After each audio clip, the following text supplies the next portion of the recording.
Walter the Baker by Eric Carr. Long ago, in a town encircled by a wall, lived Walter the Baker, his wife Anna, and their son Walter Jr. Walter the Baker was known even outside the walls of the town. He was the best baker in the whole duchy. Early every morning, while everybody else is still asleep, Walter began baking his breads, rolls, cookies, tarts, and pies. Anna saw the baked goods in the store. No one could resist the warm, sweet smells drifting from Walter's bakery. People came from near and far to taste the delicious rolls. The Duke and Duchess who ruled over the duchy loved Walter's sweet rolls. Every morning, Walter Jr. carried a basket full of warm, sweet rolls to the castle where they lived. Said the Duchess, spreading jelly on her roll. Ah, said the Duke, putting honey on his, and so each day was the same as the day before, until one early morning, when Walter's cat was chasing a mouse and tipped over the can of milk. "What will I do?" cried Walter. "I cannot make sweet rolls without fresh milk." Walter grabbed a pitcher of water. "I hope nobody will notice the difference," he said as he poured the water into the flour to make the dough. "Now you and I may not be able to tell the difference between a roll made with water and one made with milk, but the Duke and especially the Duchess could tell the difference."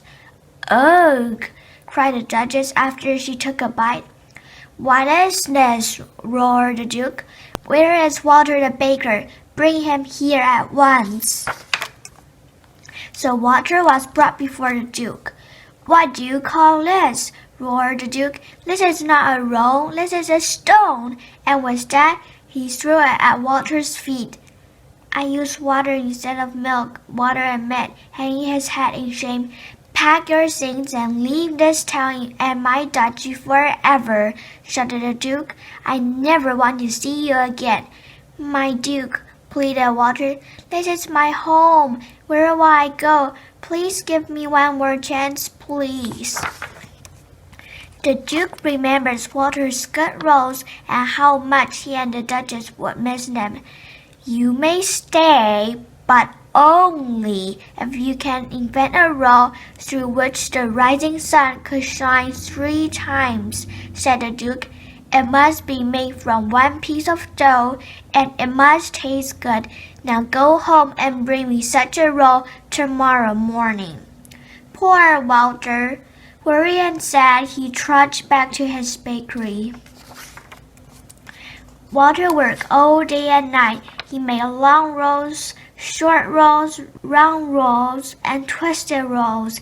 He made thin rolls, and he made fat rolls.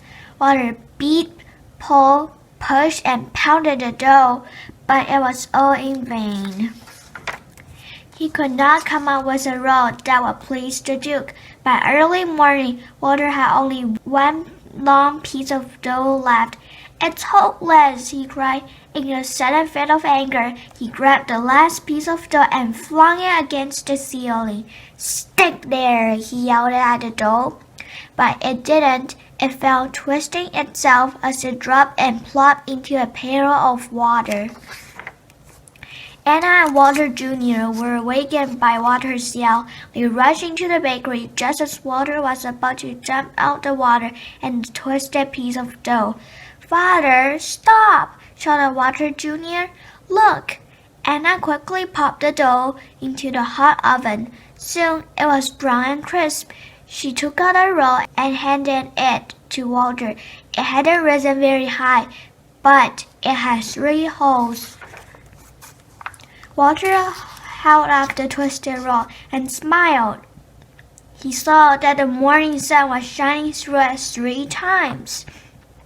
Walter put the roll into a basket and rushed to the castle to deliver his invention to the Duke and Duchess. The Duke and Duchess saw the morning sun shine through the rolls 3 times. They each took a small bite. Walter was afraid to look because he had no idea how it would taste. "Well done," said the Duke. "Perfect," exclaimed the Duchess. They were both glad that Walter would not have to be sent away. And Walter, too, was happy that he could stay. "Now, pray tell us, what do you call us?" asked the Duke. Yes, pray us tell," Walter stammered as he tried to come up with a name. "What was that?" Pranzo," said the Duke. "Pranzo it shall be. From now on it shall be sweet rolls in the morning and pretzels in the afternoon," said the Duchess. Walter returned to his bakery and spent all day and night making pretzels for the whole town to taste. The next morning, everyone cheered for Walter the pretzel maker.